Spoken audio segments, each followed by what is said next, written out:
C'est quoi un tyran? Un tyran est celui qui s'empare du pouvoir.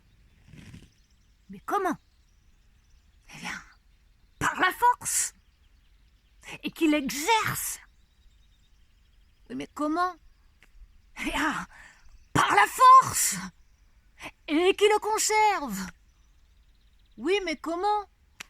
Eh bien, par la force. Il force le passage en effectuant un passage en force. Parce qu'il désire la force.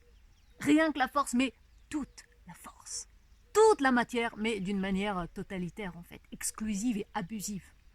Car il n'y a pas de pouvoir au sens politique sans abus de pouvoir, ni de désir sans désir absolu.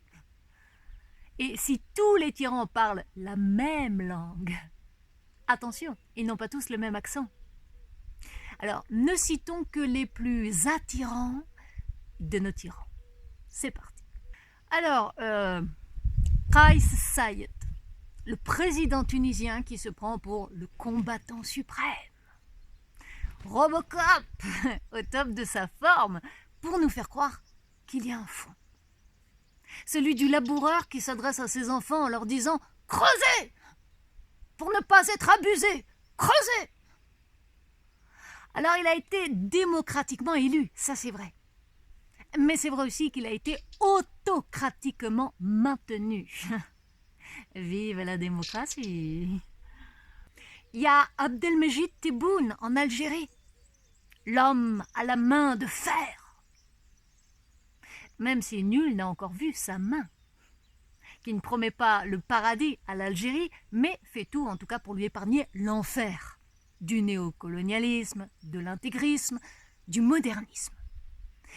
Le problème, c'est qu'il ne lui reste plus assez d'espace pour caser le temps que les Algériens lui ont accordé pour raccorder leur violon. Et il y a enfin le roi, Mohamed VI, au Maroc, dont on ne peut contester la toute-puissance sans remettre en cause la transcendance. Et même si Allah n'a point besoin d'associés, ni de lieutenants attitrés, ni de liens de parenté, les Marocains, ils ont peur de bouger le petit doigt pour lui contester son sens du droit, qui est forcément sûr, pur et dur, puisque Sa Majesté est élue théocratiquement.